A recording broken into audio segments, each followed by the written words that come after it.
ಖಾಡ big fight ವಿಶೇಷವನ್ನು ಮತ್ತೆ ಮುಂದುವರಿಸ್ತಾ ಇದ್ದೀನಿ. ಪ್ರೊಫೆಸರ್ ಚಂದ್ರಕಾಂತ್ ಅವರಿಗೆ ನನ್ನ ಒಂದು ಕ್ವಶನ್ ಇರುತ್ತೆ. ಈಗ ಚಂದ್ರಕಾಂತ್ ಸರ್, ಈಗ ಒಂದು 12 ಮೂಳೆಗಳು ಸಿಕ್ಕಿದೆ ಇಲ್ಲಿ, ಜೊತೆಗೆ ಚಡ್ಡಿಯ ಕೆಲ ತುಂಡುಗಳು ಕೂಡ ಇಲ್ಲಿ ಸಿಕ್ಕಿದೆ ಅಂತ ಒಂದು ಮಾಹಿತಿ ಇದೀಗ ಬರ್ತಾ ಇದೆ. ಟೋಟಲ್ ಆಗಿ 12 ಮೂಳೆಯ ತುಂಡುಗಳು ಇಲ್ಲಿ ನಮಗೆ ಸಿಗ್ತಾ ಇದೆ ಅಂಥೇಳಿ.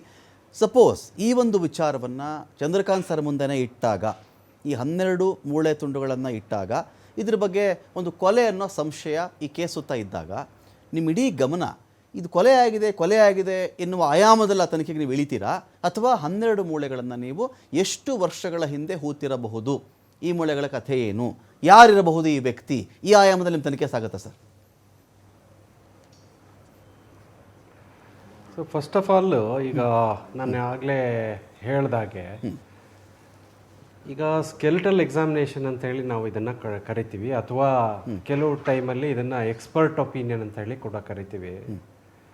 ಸೊ ಈಗ ಪೊಲೀಸರು ಸೀಲ್ ಮಾಡಿ ಇದನ್ನು ಅವಶೇಷಗಳನ್ನ ತಂದು ನಮ್ಮಲ್ಲಿ ಇಟ್ಟಾಗ ನಾವು ಅದನ್ನು ರಿಸೀವ್ ಮಾಡಿ ಫಸ್ಟ್ ಆಫ್ ಆಲ್ ನಾವು ನೋಡೋದು ಒಂದು ಏಜ್, ಜೆಂಡರು, ಮತ್ತು height of A person, okay, ಮತ್ತು ಎಕ್ಸ್ಟರ್ನಲಿ ಎನಿ ಅನಾಮಲೀಸ್ ಏನಾರ ಇದೆಯಾ ಅಂತ, ಅದಕ್ಕೆ presence of 6th digit which helps in again identification of A person, ಅದನ್ನು ಹೇಳ್ತೀವಿ. ಆಮೇಲೆ ಜೆಂಡರ್ ಹೇಳ್ಬೋದು. ಅದಾದ ನಂತರ ಸಾಫ್ಟ್ ಟಿಶ್ಯೂಸ್ ಅಟ್ಯಾಚ್ಡ್ ಇದೆಯಾ ಅಥವಾ ಇಲ್ವಾ, ಅಥವಾ ಒಂದು ಶವದ ಜೊತೆ ಒಂದು ಶವದ ಅಥವಾ ಮೂಳೆ ಜೊತೆಯಲ್ಲಿ ಚಂದ್ರಕಾಂತ್ ಸರ್ ಬಟ್ಟೆ ಕೂಡ ಸಿಗಬೇಕು ಅಂತ ಹೇಳಿದ್ರೆ, ಬಟ್ಟೆ ಎಷ್ಟು ದಿನಗಳ ಕಾಲ ಹಾಳಾಗಲ್ಲ ಸರ್? ಭೂಮಿ ಒಳಗಡೆ ಎಷ್ಟು ದಿನಗಳ ಆದರೂ ಕೂಡ ಗೆದ್ದಲು ತಿನ್ನಲ್ಲ, ಅದು ಹಾಳಾಗಲ್ಲ ಅಂತ ಇದೆ sir. So usually 6 months to 1 year ಒಳಗಡೆ ಬಟ್ಟೆ ಎಲ್ಲ ಹಾಳಾಗ್ಬಿಡುತ್ತೆ. And it depends on the type of the cloth material. ಈ ವಿಸ್ಕಾಸ್ ಇದ್ದರೆ ಅಥವಾ ಕಾಟನ್ ಮೆಟೀರಿಯಲ್ ಇದ್ದರೆ ಜಲ್ದಿ ಡಿಸ್ಇಂಟಿಗ್ರೇಟ್ ಆಗುತ್ತೆ, ಅಥವಾ ಇದು ವಿಸ್ಕಾಸ್ ಅಂದರೆ ಇದು ನೈಲಾನ್ ಬಟ್ಟೆ ಇದ್ದರೆ ಜಾಸ್ತಿ ದಿವಸ ತಡಿಬೋದು ಅದು, ಅಥವಾ ಈಗ ಜೂಟ್ ಮೆಟೀರಿಯಲ್ ಇರ್ಬೋದು, ಮತ್ತೊಂದಿರ್ಬೋದು. So it depends on the type of clothes the person is wearing ಅಂತೇಳಿ ನಾನು ಹೇಳಲಿಕ್ಕೆ ಇಷ್ಟಪಡ್ತೀನಿ. ಸರ್, ಈಗ ಈ ಒಂದು ಮೂಳೆ ಇಟ್ಕೊಂಡು ಇದು ಕೊಲೆಯಾಗಿದೆ, ಅದು ಸ್ಟ್ಯಾಬ್ ಆಗಿದೆ, ಉಸಿರುಗಟ್ಟಿ ಸಾಯಿಸಿದ್ದಾರೆ, ವಿಷಪರಾಶನವಾಗಿದೆ ಅಂತ ನೀವು ಹೇಳಬಹುದಾ ಸರ್? ಅಲ್ಲ, ಈಗ ಕೊಲೆ ಆಗಿದೆ ಅನ್ನೋದಕ್ಕೆ ಕೆಲವೊಂದು ಕುರುಹುಗಳು ಇರಬೇಕು. ನಾನು ಆಗಲೇ ಹೇಳ್ದಾಗೆ, ಈಗ ಚಾಪುಂಡ್ ಇರ್ಬೋದು, ಅಥವಾ ಫ್ರ್ಯಾಕ್ಚರ್ ಇರ್ಬೋದು, ಅಥವಾ ಕತ್ತರಿಸಿದಂಥ ಗಾಯಗಳು ಇರ್ಬೋದು. ಸೊ ಈ ರೀತಿಯಾದಂಥ ಗಾಯಗಳು ಕಂಡಾಗ ಸೊ ಅಲ್ಲೇನಾಗ್ತದೆ, ಇದು ನಮಗೆ ಅನುಮಾನ ಬರ್ತದೆ. ಅದನ್ನು ನಾವು ಖಾತ್ರಿಯಾಗಿ ಕೂಡ ನಾವು ಹೇಳ್ಬೋದು ಎಂಥ ವೆಪನ್ ಯೂಸ್ ಮಾಡಿದ್ದಾರೆ ಇವರು.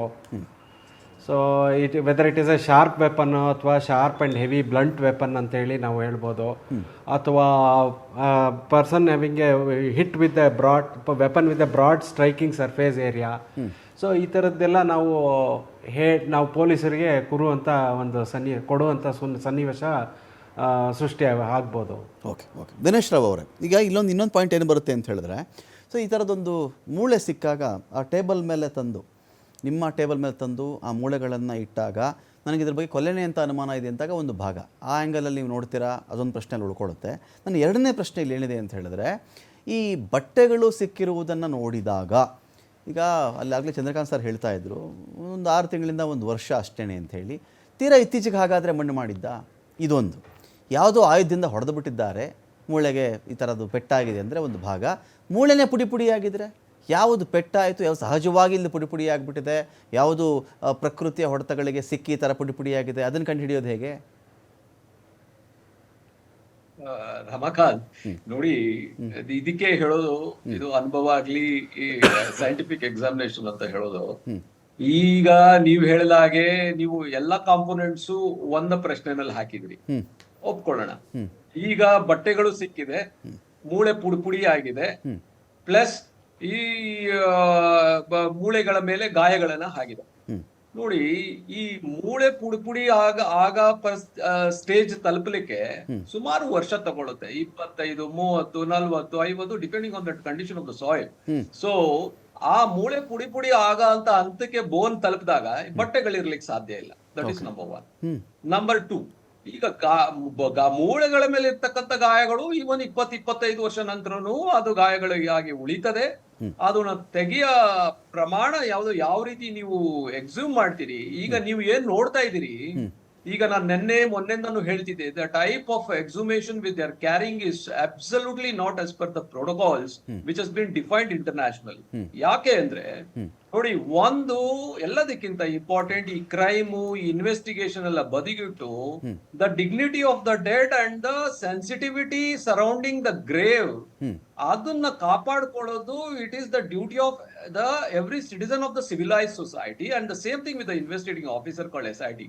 ಸೊ ಅವರು ಅದನ್ನ ಕಾಪಾಡ್ಕೊಳ್ಬೇಕು, ಪ್ರೈವಸಿ ಕಾಪಾಡ್ಕೊಳ್ಬೇಕು, ಆ ಸುತ್ತಮುತ್ತ ಐಡೆಂಟಿಫೈಡ್ ಗ್ರೇವ್ ಅನ್ನ ಕ್ಲೀನ್ ಮಾಡ್ಕೊಳ್ಬೇಕು, ಎಂಟ್ರಿ ಎಕ್ಸಿಟ್ ಡಿಫೈನ್ ಮಾಡ್ಬೇಕು, ವರ್ಕ್ ಸ್ಟೇಷನ್ಸ್ ನ ಎಸ್ಟಾಬ್ಲಿಷ್ ಮಾಡ್ಬೇಕು. ಯಾಕೆ ಅಂದ್ರೆ ಇದು ಕರ್ನಾಟಕದಲ್ಲೇ ನಡೀತಾ ಇದ್ರೆ ಯಾರು ಕೇಳೋದಿಲ್ಲ, ಯಾಕಂದ್ರೆ ಇದು ಎಲ್ಲರಿಗೂ ಇದೇ ತರ ಮಾಡೋದಲ್ವಾ ಅಂತ ಮನ್ಸಿಗೆ ಬರುತ್ತೆ. See, this is a case which has drawn lot of attention across the country and the globe. So ಜನ ನೋಡ್ತಾ ಇರ್ತಾರೆ, ಏನ್ ಇಂಡಿಯಾದಲ್ಲಿ ನಮ್ಮ ಈ ತರ ಮಾಡ್ತಾ ಇದಾರಲ್ಲ, ಎಲ್ಲೋ ಒಂದು ಸತ್ತಿರೋ ಪ್ರಾಣಿ ತರ ಎತ್ಬಿಟ್ಟು ಹಗದ್ಬಿಟ್ಟು, ಅವ್ರು ಹಗಿಯೋರ್ಗು ಅಷ್ಟೇ ಅವ್ರ ಡ್ರೆಸ್ ನೋಡಿ, ಅವರ ಆಯುಧಗಳು ನೋಡಿ ಪಿಟ್ ಆಗಿಲಿಕ್ಕೂ ಅದೇ ತರ ಉಪಯೋಗಿಸ್ತಾರೆ, ಆಮೇಲೆ ಎಳ ಆಗ್ಲಿಕ್ಕೂ ಇದೆ. ಅಂದ್ರೆ see means there is a protocol. ಈಗ ಏನ್ ಹೇಳ್ತಾ ಇದೀನಿ ಅಂದ್ರೆ, ಈಗ ನಾವು ಪ್ರೋಟೋಕಾಲ್ ನೋಡಿರೋದ್ರಿಂದ ನಮ್ಗೆ ಅನ್ಸುತ್ತೆ why this so shabby and primitive method they are adapted ಅಂತ. So that is one.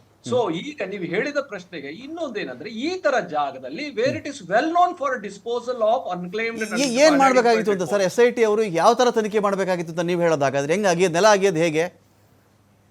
Chandrakant ನೋಡಿ, ಅದೇ ನಾನು ಹೇಳದ್ನಲ್ಲ, first the grave has been identified. ಆ ಗ್ರೇವ್ ನ ಐಡೆಂಟಿಫೈ ಮಾಡಿ ಬಾರ್ಡರ್ಸ್ ನ ಡಿಫೈನ್ ಮಾಡಕ್ಕಿಂತ ಮುಂಚೆ ಸರೌಂಡಿಂಗ್ ಏರಿಯಾಸು, ಅಲ್ಲಿ ಬುಷಸ್ ಅದು ಎಲ್ಲ ಇದೆ. ಕಾಲ್ದಾರಿನಲ್ಲಿ ಹೋಗಿ ಬರ್ಲಿಕ್ಕೆ ಮನುಷ್ಯನಲ್ಲೇ ಹೋಗೋದಲ್ಲ. We have to carry certain equipment, so that borders has to be defined and the perimeter has to be cleaned.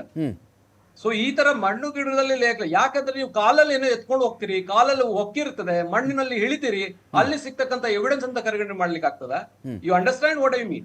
So ಈ ತರ 20 ಮಳೆಗಾಲ ನೋಡಿದೆ ಸರ್ ಆ ಜಾಗ, ದಿನೇಶ್ ಸರ್. 20 ಮಳೆಗಾಲ ನೋಡಿದೆ, ಒಂದು 5-6 ಪ್ರವಾಹ ನೋಡಿದೆ, 8 ಅಡಿ ನೀರು ನೋಡಿದೆ, ರೋಡ್ವರೆಗೂ ನೀರು ಬಂದಿದೆ. ಅಲ್ಲಿ ಸ್ನಾನಘಟ್ಟದ ಇಡೀ ಕಾಮಗಾರಿ ಮತ್ತೆ ಕಾಮಗಾರಿಯನ್ನ ಮಾಡಿದ್ದಾರೆ.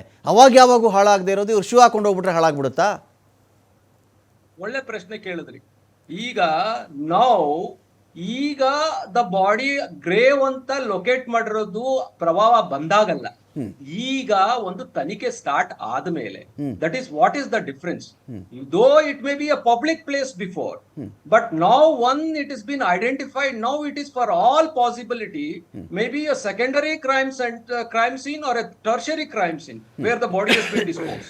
ಯಾಕಂದ್ರೆ primary crime scene might have been elsewhere. So ಅದನ್ನಂತ define ಮಾಡ್ಬೇಕಾದ್ರೆ ಅದಕ್ಕೆ ಆದ ಎಸ್ಟಾಬ್ಲಿಷ್ ಪ್ರೋಟೋಕಾಲ್ ಇದೆ. ಇದು ನಾನ್ ಮಾಡಿದ್ದಲ್ಲ, ಬೇರೆಯವರು ಎಲ್ಲರೂ ನಮ್ಮಂತವ್ರು ಸೇರಿ ಮಾಡಿರ್ತಕ್ಕಂಥ protocol in the best interest of the. ನಮ್ಮ ವಕೀಲರು ಇದ್ರ ಬಗ್ಗೆ ಇನ್ನ ಚೆನ್ನಾಗಿ ಹೇಳ್ತಾರೆ. How the evidence has to be taken and how it has to be received, packed and labelled and then in the presence of the witnesses. So ಇದರಲ್ಲಿ any contamination or any compromising in the collection of the evidence, it will be inadmissible in the court of law. Okay. So ಇದು ಒಂದು. ಈಗ for example ಹಗಿತಾ ಇದ್ದಾರೆ, ಮಳೆ ನೀರು ಬಂತು, ನೀರು ಬಂದಾಗ ಒದ್ದೆ ಆದಾಗ, ಈಗ ಅವನ ಕೈನಲ್ಲಿ ಉಂಗುರ ಇತ್ತು, ಕಾಲ್ ಚೈನ್ ಇತ್ತು. ಈ ಕಾಲ್ ಇಟ್ಟಿದ ತಕ್ಷಣ ಮೂಳೆನೂ ಕೆಳಗೆ ಹೋಗ್ತದೆ, ಮಣ್ಣು ಕೆಳಗೆ ಹೋಗ್ತದೆ, ನೀರೆಲ್ಲ ಸೇರ್ಕೊಂಡಿರುತ್ತೆ. ಈಗ ಉಂಗುರ ನಿಮಗೆ ಸಿಗ್ತದ? ಪ್ರಶ್ನೆ. So this is where we compromise with the available evidences. So once you follow a defined protocol, definitely you can retrieve as much evidences as you can and as scientific way as it can, so that it will be admissible as evidence in the coming days in the court of law. Fine. Either the significance at the same time elladikkinta important, the duty is to uphold the dignity of the dead and the sensitivity surrounding. ಈಗ ನಿಮ್ಮ ಯಾರಾದ್ರೂ ನೆಂಟರುಗಳು ಅಲ್ಲಿ ಏನಾದ್ರು ಊತಿದ್ರ ಪ್ರಶ್ನೆ ಇದ್ರೆ, ಈ ತರ ತೆಗ್ದಾಗ ದುಃಖ ಆಗತ್ತಾ ಇಲ್ಲ? So that is where the sensitivity lies. ಅದನ್ನ ಕಾಪಾಡ್ಕೊಳ್ಳೋದು SIT ಯ ಮೂಲ ಕರ್ತವ್ಯ. Investigation come the second part. So that is what ನಾನು ನೆನ್ನೆನೂ ಹೇಳಿದೆ, ಮೊನ್ನೆನೂ ಹೇಳ್ತಾ ಇದ್ದೀನಿ, ಈವನ್ ಟುಡೇ ನಿಮ್ಮ ಮುಖಾಂತರ ಹೇಳ್ತೀನಿ. I think today they have shown some developments, but definitely investigation is one part. And ಎಲ್ಲದಕ್ಕಿಂತ important Ramakant, one thing we should understand, see ಇವನು ಊತ್ ಹಾಕಿರೋನ್ಗೆ ಇಷ್ಟೊಂದು ನಾಲೆಜ್ ಇದೆ, ಇವನು ಬಾಡಿ ಕೊಟ್ಟವನ್ಗೆ ಇವನ್ಗಿಂತ ಮಾಹಿತಿ ಇರ್ತದೆ. ಅವನು ಎಲ್ಲಿ ಬಾಡಿ ಕೊಟ್ಟಿ ಊತ್ ಹಾಕಿರೋದಕ್ಕೆ ಬಾಡಿಯಲ್ಲಿ ಊತ ಹಾಕಿದಾನೆ ಅಂತ ಗೊತ್ತಿದೆ. ಬಾಡಿ ಕೊಟ್ಟಿರೋನಿಗೆ ಊತ್ ಹಾಕಿರೋದು ಒಂದೇ ಅಲ್ಲ, ಯಾರಿಗೆ ಕೊಟ್ಟಿದೀನಿ ಏನಕ್ಕೆ ಕೊಟ್ಟಿದೀನಿ ಅಂತ ಗೊತ್ತಿರುತ್ತೆ. ಬಟ್ ಅವನ್ನ ಎಲ್ಲಿ ಇಲ್ಲ, ಇಬ್ರು ಸೇರಿ ತನಿಖೆಗೆ ಸಹಾಯ ಮಾಡ್ಬೋದಲ್ಲ. So why that part is been totally completely blind. Okay. So this is certain strangeness in this particular case. Okay fine.